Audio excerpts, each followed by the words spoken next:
अगर किसी वर्ग की भुजा 40% बढ़ा दी जाए तो उसके क्षेत्रफल पर क्या फर्क पड़ेगा, क्या इफेक्ट पड़ेगा। ठीक है, तो बच्चों आप सभी जानते होंगे कि वर्ग क्या होता है, स्क्वायर, जिसकी चारों भुजाएं क्या होती हैं, बराबर होती हैं। ठीक है, और दूसरा हमें निकालना क्या है, क्षेत्रफल। क्षेत्रफल के बारे में बताना है क्या प्रभाव पड़ेगा, है ना।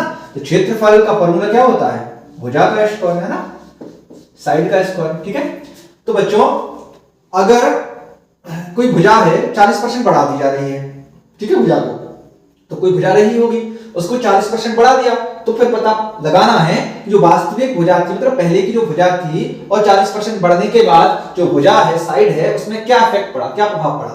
तो 40% की फ्रैक्शनल वैल्यू क्या होती है, 40/100। ठीक है, हम काट देंगे, 0 से 0 कैंसिल करेंगे, 2 दूनी 4, 2 पंचे 10, 2/5, है ना। अब बच्चों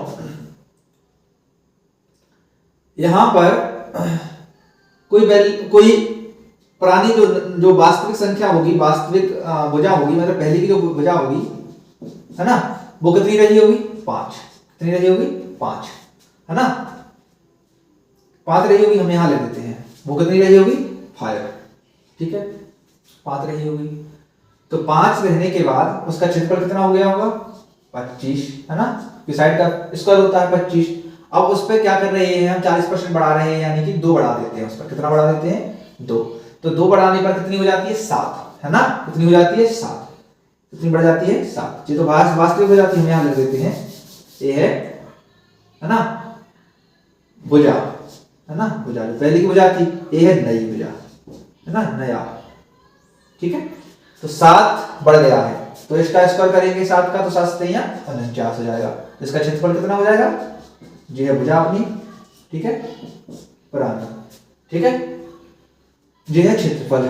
ठीक है, तो कितना बढ़ गया, 25 से 49 हो गया, यानी कितना बढ़ गया, 24। कितना बढ़ गया, 24।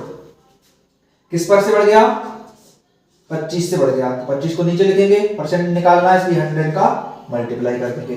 25 चौको कितना होता है, 100, 24 चौको 96, 96% भुजा बढ़ जाएगी।